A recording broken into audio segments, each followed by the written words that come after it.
Hello,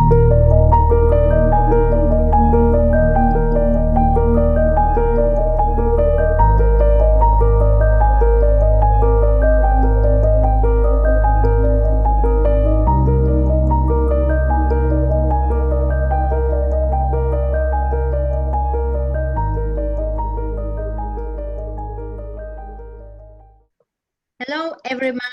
My name is Gośka Wolnik. I'm a life coach, and together with me is Jutta Klipsch, life coach as well and mentor, and Gosia Ziemba, astrologer. It's our sixth meeting together, and today we are going to talk about creating your future by carefully shaping your thoughts, feelings, and actions. Well, you probably know that we have 60 to 70,000 thoughts a day produced by our brain. And those thoughts are not necessarily all true. We have the same thoughts every day, and usually it's 90% of our thoughts are the same every day, every week, every month, every year, and it can go for many, many years. Our body is learning chemically what our thoughts are telling us. And then with the thoughts comes feelings. So it means that if we have 90% of our thoughts, which are the same thoughts that we had before, it means we are having the same feelings every day. And those feelings as well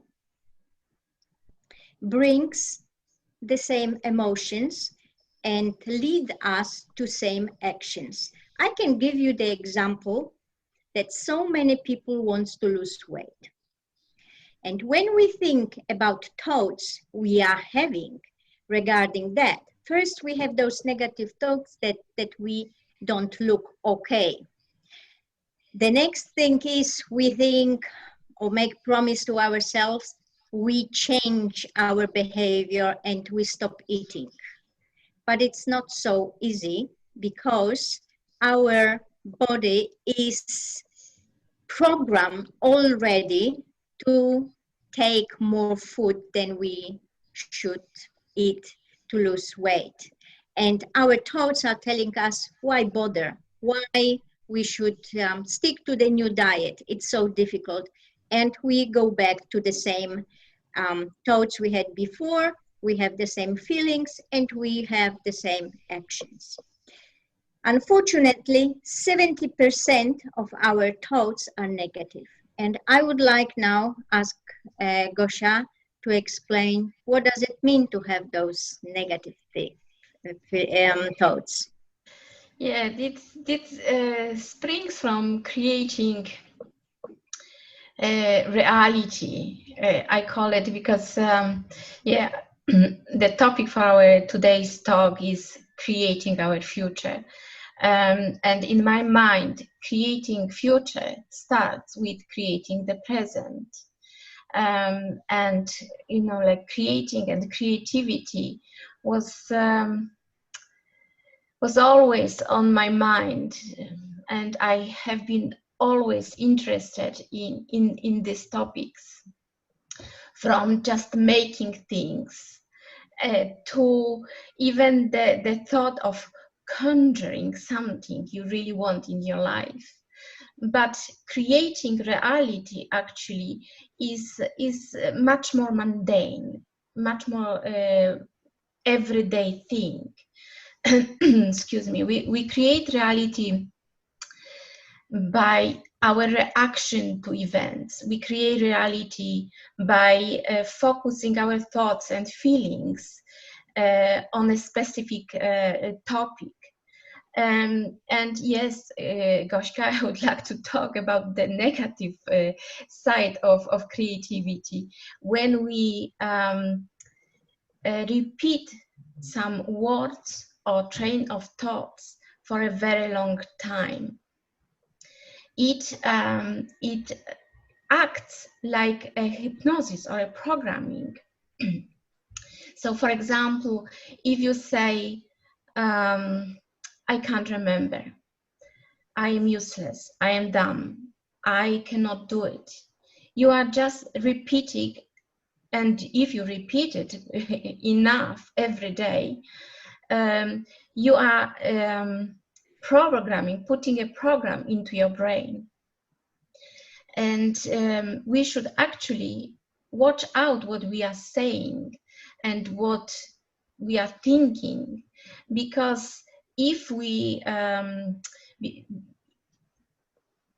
can actually stop ourselves. If we are very careful with what we are thinking and saying, we can stop ourselves from actualizing the programming and actually become dumb and useless. And there is a very simple method of not doing this. Firstly, you have to notice what you are thinking. But secondly, instead of berating, constantly berating yourself in your mind or even sometimes aloud, you can say, I will remember soon, or I can be useful in different way. Or you can say, there are many kinds of intelligence, or the one I love the most, I can do it after I experiment with the concept. So you are not lying to anybody, even to yourself. You are just creating a better reality for yourself and people around you. When we stop the destructive self-talk and start respecting ourselves more by doing this, we change and we are less likely to judge harshly others. And because of it, because of not having this constant war inside, you are becoming calmer and calmer. It's almost like you create this bubble of calm around yourself, and whenever you walk, whenever you go, it comes with you and influences not only your moods but the moods of people around you. Yes. Yes, yeah, peace spreads. Like any emotion, when you are calm and peaceful, it spreads around you. In one of our sessions, I say, or in one of my astrology writings, I said that anger spreads like bushfire, and peace doesn't spread so quickly and dramatically, but still it can expand and influence our behavior. Yes, that's true.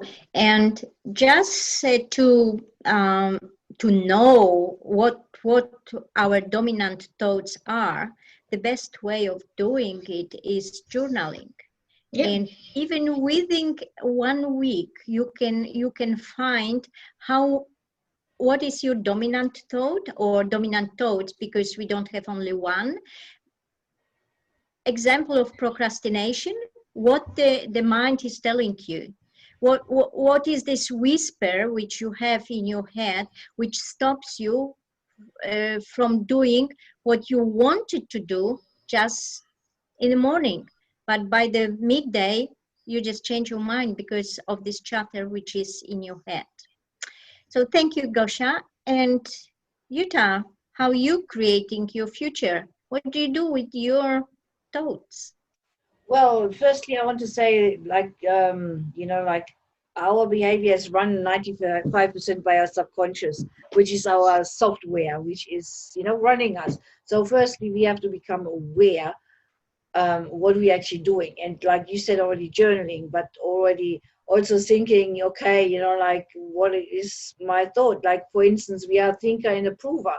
So whatever we think, we prove to ourselves. So if we tell ourselves, I'm a failure, and say, for instance, there's a warehouse, which all the events which proves to you there's a failure, you have a torch, and you pointed on all the things you were a failure, but you don't see the things where you don't have been a failure. So that's first thing. So switch the light on and look at everything, because is it really true that you're a failure? Because, you know, like firstly.